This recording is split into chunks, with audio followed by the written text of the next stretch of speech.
And how did your family come to the country? He come from County Kerry, Ireland.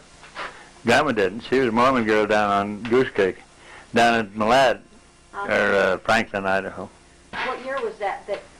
I don't know when they got married, but Granddad took up this ranch up here at Sullivan Hot Springs in 1885. Mm-hmm. It's the only ranch on the river, I think, that's never changed hands, always been in the family. Uh-huh. And did they homestead that? Yeah. It was a homestead? And then he couldn't make a living on it, so he, Bayhorse, the mining boom started in Bayhorse, so he went over there, built a saloon, and that's where Dad was born. He's the first white boy born in Bayhorse in 1887. Mm-hmm. Then they came back and took up the Sullivan Hot Springs. They had taken it up, but they hadn't proved up on it. Mm-hmm. Well, and then he had to buy part of it. He took up a mining claim like anybody else would, but to get the whole ranch, he had to buy part of it from another old man. Then the kids lived there, but Dad and Corny and Sadie, they went back to Chicago with Uncle Eugene Sullivan. Grandpa Sullivan was a prize fighter on the Great Lakes. He come into Canada from Ireland. Well, when did you first go to Stanley, Bill? I went to Stanley in 1936. Okay, and where did you go? I went to a tin bar at the Ace of Diamond. Dave Bell and I went up there, and he owned the Rod and Gun Club, and he lost it shooting or playing 21 to Slavey Worry and Lee Kerr. Won it off him for $6,500. And we slept in the old ice house that night, Dave and I. We didn't have a place to go, so they used to have an ice house there, and we rolled our beds out there. And the next morning, Dave got up and he went over and he bought the Ace of Diamonds. It was the dance hall then, from Clyde Gillespie for $1,500. And there was a fellow that owned the Coca-Cola bottling works in Twin Falls, Gene Bascom, was there, so he gave Dave $3,000 for half interest in it. So we just put a log bar in and started to serve whiskey. And that was in 36. Then I went back up in 37 working on the survey crew where they surveyed the road over to Grand Jean, but we surveyed it up Stanley Lake Creek and down Trail Creek. Oh. And they finally built it around the Banner Creek. It was an easier way to go, I guess. And then I got married there that fall. It was about 51 years ago. That was the 27th of November, I remember that. There was a lot of old-timers there then. There ain't many left now. Oh, and I worked around there wherever you could. I liked it, the Stanley Basin. Geez, I liked Stanley. And I seen you couldn't make a living raising hay in that country, because some years you can't hide a blackbird, on ditch bank. By God, there ain't nothing grows, So I had a lot of bronco horses down in this country, so I come and got a bunch of them and started packing. Packed and guided by God for 30 years, about. Yeah, you started that in, like, 37, you started packing? Yeah, well, I started packing. I even packed before that, but I'm trying to think when. The first year I ever went to the Middle Fork was 1927. I was 13 years old. Dad went down there, took me down, and we went down as far as the Georgia. They call it the Flying Bee Ranch now, but George and Eva Crandall lived there then. And we went down there and stayed for, we've gone a month about. And that old lady had never seen another woman for 5 years then. And she asked Dad, says, "Can I kiss your little boy?" And he said, "Hell yes." And boy, I fought like a cougar. I wasn't going to let her mug me. Goddamn, but they was real nice, and they'd let me kill deer in the orchard. They'd get in the orchard. They wouldn't eat deer. But if the old buck got in there, got rubbing his horns or something on their little apple trees, and that, I'd go up and kill him, and then they'd drag him off down by the river. And I was there every year after that, nearly. Spent 2-3 winters down there hunting cougar. And there wasn't too many people along that river, just very few. And I just enjoyed it. Dad always said, well, he should never took me down there, but I loved every inch of it. Then after I got married in Stanley, I started packing in the Sawtooth and the White Cloud. Of course, we went in the White Clouds from this side, and we used to own that mine, that molybdenum mine that started up there that the government stopped, Just packed and guided all my life. By God, I just couldn't get out of it, seemed like. And I was there, I put 24 winters in there. In Stanley? In Stanley. The kids was little, trying to go to school is a hell of a job. Mm-hmm. We used to have to wrap their face with a handkerchief. Marie did to Yeah. Phil froze his lungs, frosted his lungs. Mm-hmm. God damn, it was a mess. There's no place for a human being to live, really. But then they finally wound up here again. After all the years, I started school here in 1921. My dad started school here, and Terry started school here. And this is the town of Clayton. But when Granddad took up the Springs, there was no road up here. They just come to Crystal. There's an old fella in Haley, or Ketchum, Horse Lewis, that owned them big wagons. Mm-hmm. He built the road up Trail Creek in the North Fork of Lost River, and then he come up Peck's Canyon and down in Road Creek and took to Crystal. He built that road to Crystal. And Crystal was at the Northeast? Yeah, and then they'd pick up the ore from the smelter here. The smelter come in here and there was no road. Then they took in custom ore from the Ram's Horn and all over, and then finally they built a smelter themselves because they had a real rich strike. And Granddad, he moved up here, and they lived there at Sullivan Hot Springs till they both died there. Mm-hmm. Granddad died in 1918, and Grandma died in 1930. So how long has Sullivan Hot Springs been in your family? For always. They took it up, and it's always been in the family. Since when? Since 1885. They took it up, Granddad did, but he didn't move on to it. Or the old house was built in 89, I believe, the house that's there.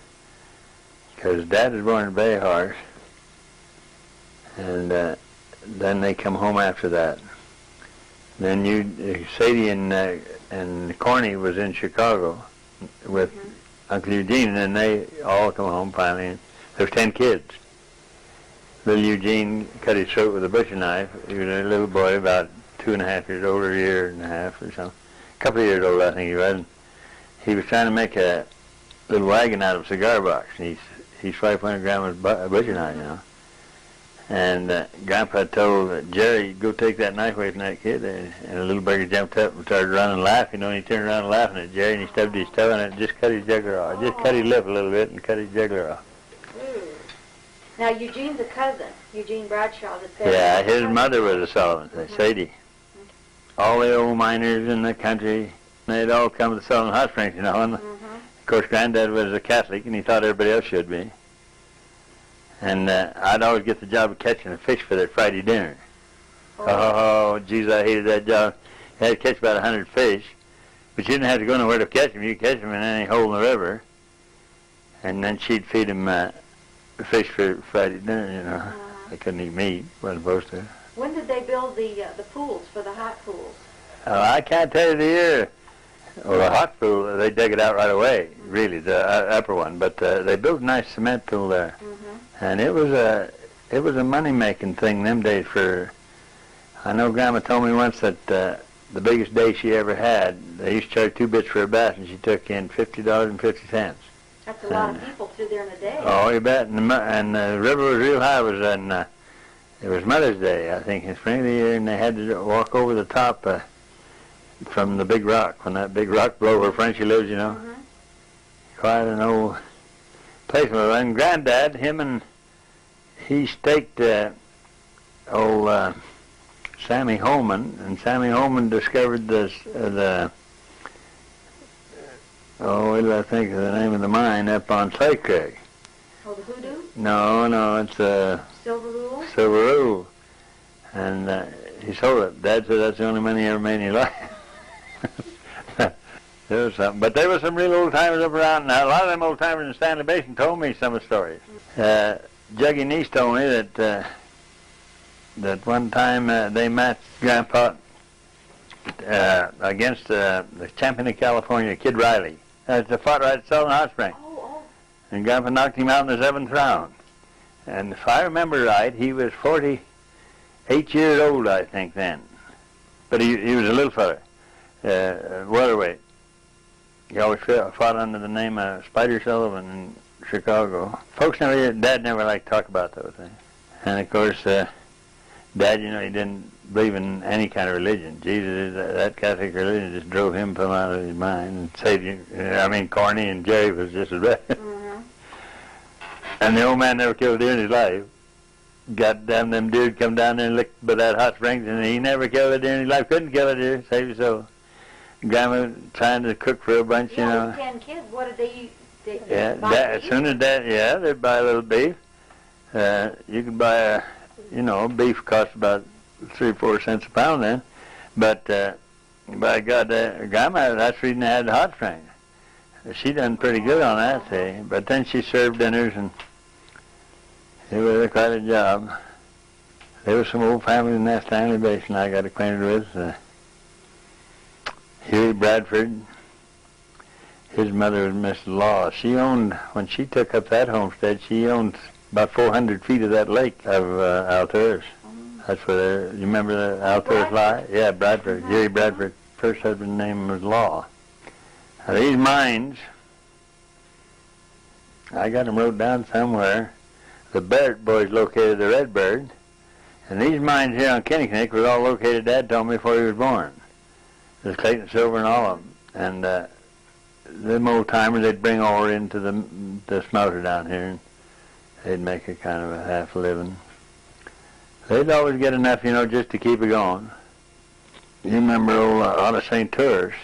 Mm-hmm. He told me when Horace Lewis would come into town here after they built the road here, he'd have 16 head of mules and 3 wagons, usually 3, on that grade down here. It was awful narrow on this grade. And kids run down to watch them. Mm-hmm. And them little mules would jump across that chain, you know, to hold that wagon in again the bank. And then he said to all the packers and them packing ore from the Skylark and the Ram's Horn and all would come down Kinnickinnick. It's just 5 miles from the transfer on Kinnickinnick to the Ram's Horn. After you get up the creek, you know. Mm-hmm. Well, they come down and he said the little town would just fill up with packers and drovers, you know, and everything, drinking and raising hell. And I asked him, I said, where did they go at nighttime? He said, well, all the packers had to go back to Moon Hill. That's the only place there was feed for their stock. And then Lewis and all the freighters, they'd go down and stay at Crystal. There was plenty of feed there on the Mouth East part. Mm-hmm. Of course, Haley and Ketchum are much older than this country. Mm-hmm. That was Marie's mother when she was a little girl. This was all. It wasn't Blaine either, but they called Alturas County. It was all Alturas County. Mm-hmm. The mines up to Alturas and everything. Mm-hmm. It all started. It was Alturas County everywhere, and then finally they divided up into counties, different counties and things. That Middle Park was just as wild as the country could be when I first went there. Mrs. Crandall, she had some money when George Crandall married her. He was 20 years younger than she was. She married him in Salmon. And she went to old Fred Carl, and she asked him, she said, Fred, is there an ranch back there that we could buy? She said, I got to get him out of town, because he's starting to run around with every woman in town. So she went back there. They went and bought that ranch, and she never come out for 16 years. She stayed there. He'd come out in the fall he started out with cattle. He had a lot of cattle down there, but he couldn't ever find them. The goddamn country's so steep, just like hunting elk, you know. And by God, he'd start out with a bunch of cows, and he had to go up Warren Spring Creek, because he couldn't go up Camas. If he did, the cows get so sore-footed, he had to shoe them. Oh. So he'd take them up Warren Spring Creek and to the Yellow Jacket. And then, after he got up there in the later years, you know, there's cars and that, and Jesus just got them cattle plumb to death because they never heard of anything like that, you know. Finally, Mrs. Bennett, our old Ben and Hattie, they come in there and they bought him out. And they left. They gave him $10,000 for the place. Well, they come out, and the next year Mrs. Crandall went back and camped at the mouth of Bernard Creek, just below the old ranch there, and she cried all summer. She didn't fit into society at all, you know. No, and then it wasn't too long after that George died. She outlived him. Yeah, but God, she was nice. We was down there hunting cougar. By God, she had her old house was just them shake floors that they split out of. By God, you could eat off, and she'd get on her hand and knee, you know, and clean them. Them old floors just showing. The old home still standing there. They still let it stand, or did the last time I was there, huh? At the Flying Bee? Yeah. It was quite a spot. And up the Loon Creek was, of course, you get up Loon Creek to where the ranch is now, the big ranch, there for the higher market people. That was that was right at the Lost Packer, see. The Lost Packer mine, they built that road over there, and then they built a store there. And Mr. Coleman built a store there. And then after his wife and old John P. Boyle's wife was brother and sister, and John P. Boyle was the foreman of that mine, or superintendent. And after the mine closed down, why, then they bought up that ranch. Then further down, Falconberry was down there. Now, did you pack into all of those when you were Yeah, my God, every one of all them. through that country? Yeah, I think I know that country better than any man living today. Probably. How long would you go out for? Oh, I'd be gone. Them days, our season opened about the 10th of September for sheep, and we'd get home before Christmas, just little. What kind of food did you pack in and eat? Just every time, but I'd make trips back and forth, new parties coming in, and I'd have all the different food each time. I had to have it just right, so if you miss it very little either way, you have to get either another horse or you're going to be out of food. And you can't. Now, Bill Harrah, I took him down there. That was his first trip, and he asked me for a trip for 8 days. That's when he built that home in Stanley, or bought it. And he took another, after, there was just him and Georgie, and that wasn't his wife, and I didn't know that then. But the West Stemper and his wife, and then he asked if he could take Archie Danner along. And I said, yeah, hell, I'd have enough for him, you know. And we were gone 23 days. Ooh. And Bill was an awful funny man. You couldn't tell, you know, he couldn't talk. He never laughed. And by God, I'll tell you, I dug every goddamn potato in all them people's gardens down there. I took the apples. Usually out of groceries. Then they run out of cigarettes. But Bill was real funny. So one night we got up to the mouth of Big Loon Creek, and he said, "How long will it take to kill 10 big bucks and get them down to camp?" I said, "Well, we can do that tomorrow. I'll take my mules with me, and we'll bring them in." And he wouldn't shoot. Seen one of the biggest bucks I ever seen in my life. I seen, and he would not shoot that buck. And I knew there was something funny, because he'd aim at it, and then he'd say, "Where's it at again?" So coming home that night, I was in the lead with some mules, and there was a big buck run across there, and Jesus just had horns all over him, and he hollered. He ran right up to where I was building, and he said, "You see that buck?" I said, "Christ, do you think I'm blind?" I said, "Sure I saw him." And I didn't know what was going on, so got in camp that night, and Georgie came over, and she said, "Bill would like to see you over in his tent." And I said, "Okay." I went over. Then he told me, he said, "You know, we went down and hunted goat." He said, "Everybody, just because I'm paying the trips, wants me to just be right out there, first thing, get all the good shots and everything." And he said, "Now, I'm not going to kill a deer until everybody else does if we have to stay all winter." I said, "Well, that just suits me just goddamn fine. As long as I'm getting $135 a day, I can stay here forever." We were there another, 4 or 5 days, but I went down to the Flying Bee, and Hattie Bennett was there. I told Hattie, I said, "Goddamn, I got to buy some groceries." So she sold me some canned goods and stuff extra they had, and then she mixed me up about 20 pounds of hot cake flour, and she put the baking powder and everything in. She measured it, and by God, it was good hot cake flour too. And I thought we run out of that again.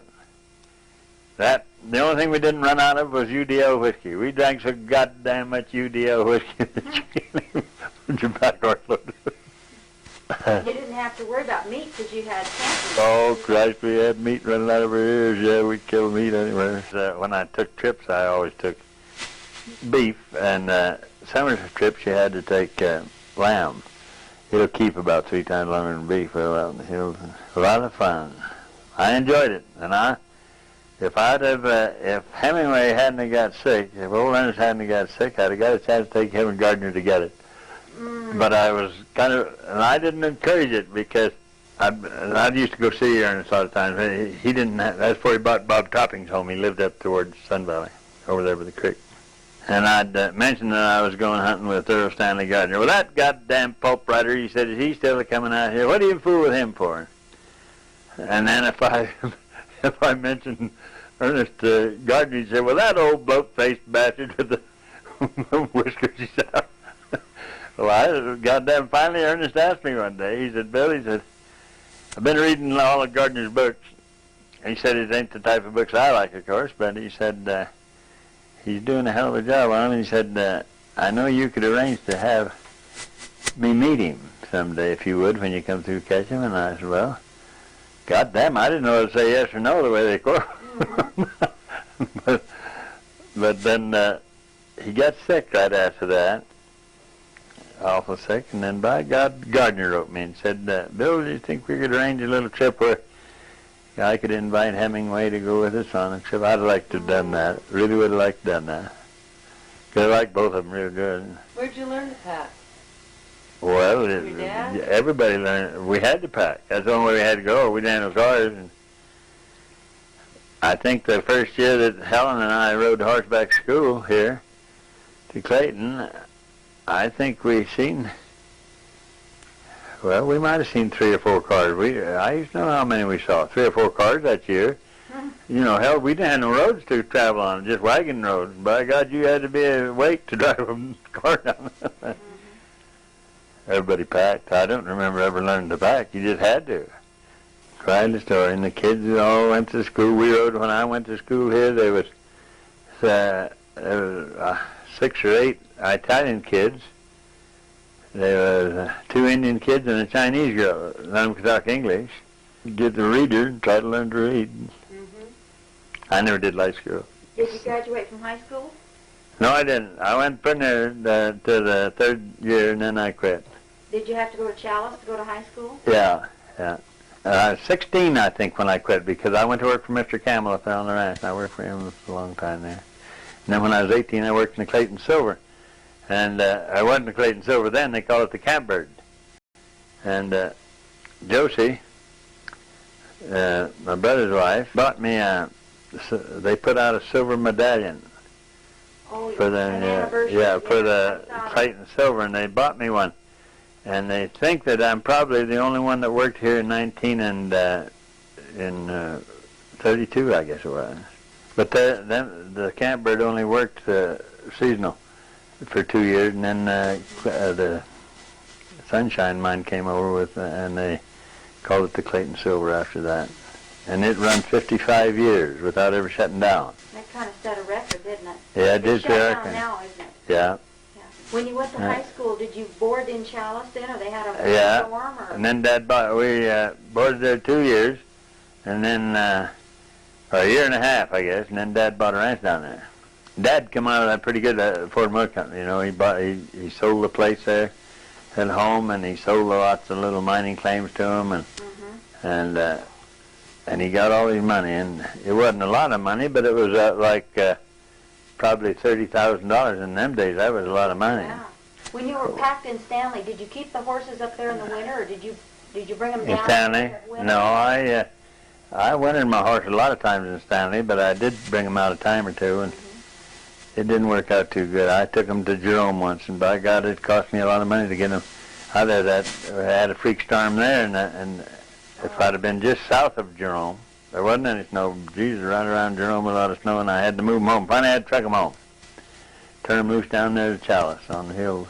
The house up there at Stanley that you lived in, did you and Marie build that originally? At the ranch? I see they call it now the Mystic Saddle Ranch or something. When we went to Elko to speak poetry, we had to they give us a form. You had to tell how many years you was associated with stock and what all about it, you know. And there were a lot of college kids that can speak poetry real good, educated to it. And they came in there, you know, with a pair of high-heel boots and a big hat, and they're eliminating them, or trying to. I never did write poetry. I just learned it from someone else's writing. Can you recite a poem for us? Yeah, I could. And I rode to a box one time, sitting on a post beside the trail that our outfit used for getting all their messages in mail. There I got a little letter, and the envelope was pink. It made me feel lots better, but it sort of made me think. Yeah, the feeling was surprising underneath my Stetson hat. I could feel my hair riding just like the bristles on a cat. But I tore that letter open, I read it through and through. All the time I was hoping I'd savvy what to do. Now, men, they're quick upon the trigger, come tangled up in fights, but a woman, you can't figure what she means by what she writes. Oh, it is pretty and inviting, like a sunny day in spring. She'd done a heap of writing, but she hadn't said a thing. Now, when men folks start out writing, you can almost understand, because all the stuff they're citing stands out plain just like a brand. They never do no fooling. They have a sort of sudden way. They start right out by saying what they started out to say. Men are given to expression, what they mean right then and there, but a woman keeps you guessing till your mind goes everywhere. First spell I'd do some thinking, then I'd start again and read. I kept frowning and blinking till at last I got her lead. In that letter there was lurking just one simple plain idea. When I got my mind to working, it was plain enough to see. 'Cause she said her and her mother, coming Saturday next week, would be over with her brother to a dance on Turkey Creek. Well, you see, at first I didn't have no notion what she meant. She fixed it up right clever the way that letter went. Boy, I sure did hoop and bellow when the idea hit me fair. She's coming without a fella and she ain't to meet me there. Well, it sure made me like her better for that old bashful gal of mine. Went and built that whole damn letter just to write one single line. My God, there was two fellas from Australia down there. By God, they were good cowboys. Yeah, there was from everywhere. Idaho had 3 or 4 older men from over in that Boise country that really told some beautiful poems. And they wrote them. And they wrote them all. But they all got kind of sick of that because it, a lot of people write a poem, they just don't want everybody to have it. Well, hell, it's gone as soon as they tell them, Did you used to recite your poems and poetry for Hemingway and Gardner? Oh, yeah, I did that forever. I had my dad saved every one of his hunting licenses from 1910, and all except 1911. I asked him, I said, how come he didn't buy a license in 1911? He said, I did. But he said, I don't know why I ain't got it. He said, I must have traded it off for a marriage license. That's the year he got married. Oh. I had all of mine. I saved mine. I gave them to Tom to put up in that little museum there in Charles if they wanted to. Mm-hmm. That was an awful bad thing. What happened with it? Well, Walt had a fight with his old lady, got down on his wife, and they were quarreling, and they come down from Stanley. She did too, but she was going to teach here that winter, and goddamn Walt, he was jealous of her and mad too, and he went in there and he knocked her down. I think he's going to kick her. They told me that. I wasn't here, so I was down having supper with Tom and a fellow named Sweeney, Bob Sweeney, and his son was there. They were drillers, and Bob just grabbed Walt so that he wouldn't. He knocked her off, and the stool just flattened her, So they got outside, and Dan Woolley was about half drunk, and he, according to Jerry, and he thought they were beating up on Walt. He ran out and got in the fight. Well, he fought him hard enough that they let Walt go, and Walt just ran to his truck and got his 2 6-shooters. He got both 6-shooters, and he come back, and the last man he saw go down was Sweeney, because Dan hit Sweeney, knocked him down, but in the meantime, Sweeney's boy knocked Dan down. Dan was just getting up, and Walt shot him in the head. The old timer there too. I never cared for the Sawtooth like I did the White Cloud Range somewhere when I packed there, but it was good. Mm-hmm. And at that time, there wasn't no trails or nothing. God, the fishing was good. Everywhere you go, there was fish, Mm-hmm. And we packed an awful lot of fishermen. And I guess when Sun Valley started, they sent some fish over, and Harry Fleming and I had to take them out, and Sandy Brooks. And we put them in lakes where we didn't think nobody'd ever get to, And geez, we didn't know enough to take care of them right. We planted too many in some lakes. And they grew like hell. They got about that big, and then they just dwarfed themselves out to overcome their feed, If they'd have been somebody that'd tell us. But we thought we were doing something really smart. And how'd you pack them in there? With the horses, mules and horses. Packed them in 5-gallon cans. The fishing game had them with holes in the lid so you could aerate them. But the White Cloud had a better variety of fish. They had cutthroats and rainbows and golden trout. the golden trout got to pretty near record sizes, and they were really something a good selling deal, you know, for a packer. We got bull trout lake, and we had crushed everything, and then we had rainbow trout over there up to around 15 pounds. We'd plant them in lakes that were plumb virgin, you know, and they never seemed to reproduce. They just grow big. I trapped in the Sawtooth every year I was up there. Web back there clear to the top, but you couldn't go over the top because it was a reserve on the other side going down toward Loman. But I trapped there a lot. What'd you trap? Martin and fox. Never did catch a lot, but it would help out to be the band. Then later years, I had it pretty good up there in the wintertime. I shoveled off all them houses up there to Pettit Lake. And there was about 30 houses there, and they'd give me $25 a house to shovel them so the snow wouldn't smash them in. And Chuck Hansen he shoveled off all the redfish houses. It made quite a lot of difference because them days you take $150, you can buy a lot of groceries with it. Yeah. And it was all part of living. I enjoyed every minute of it.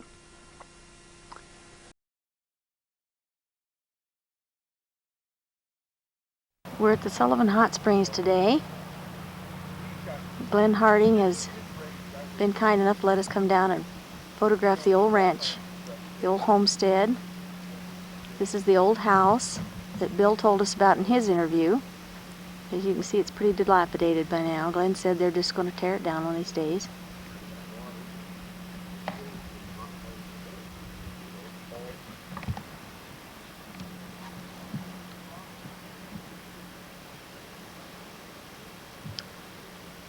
This is the view from the front of the house looking back toward the highway and up the river. The little cabins you see, there are two of them across the creek. Glenn said were moved in here. They used to set across from where the Clayton school does now. And they were built by the Fisher brothers and moved in here.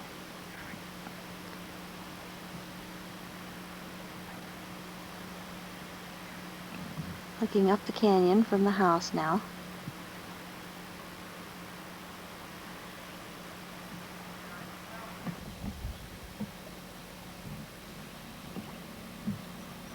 This is the upper bathhouse, and it was more of a bathhouse than it was a pool.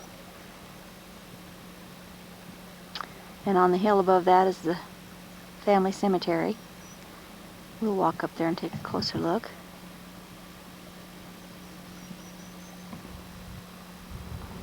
It's a closer view of the Sullivan Cemetery. It's up above the house. You can see the name there.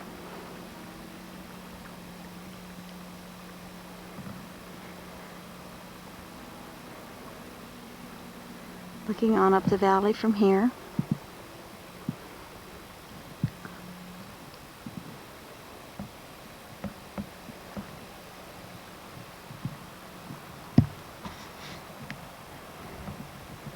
There's the little bathhouse. We saw that from down below. Looking on down toward the house. Can't quite see the house from here. It's in that under those trees.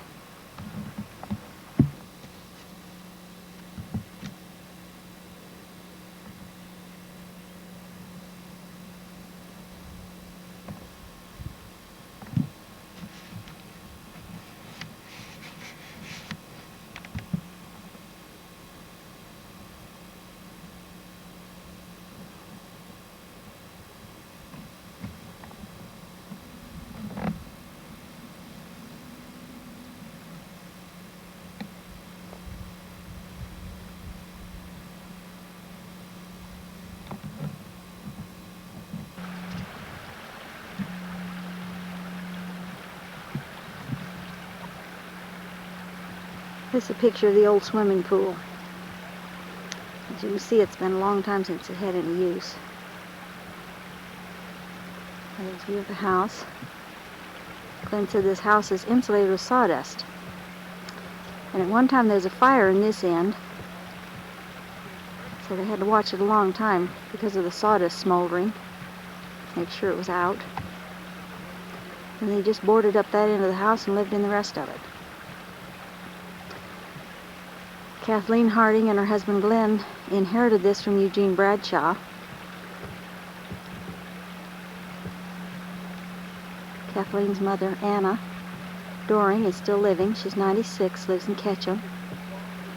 And she and Eugene Bradshaw's mother were sisters.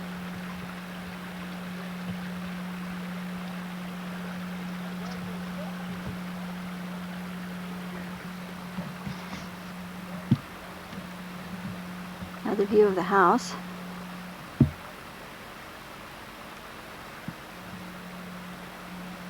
When it was built many years ago. I think Bill has the date in his interview. You can tell it was pretty elegant for this country.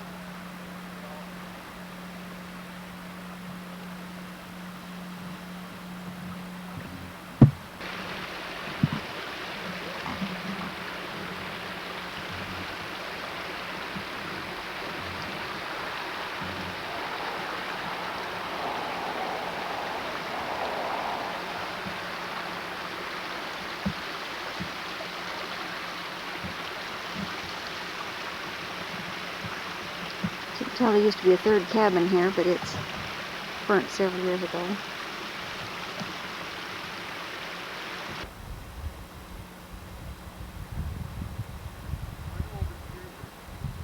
Picture of the Salmon River, and the highway runs between the ranch house and the river. Old corrals.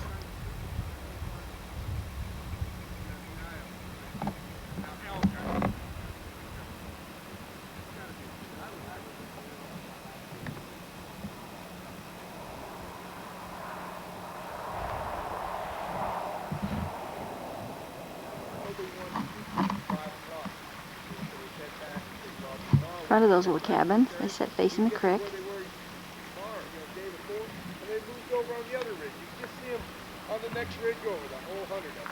The house.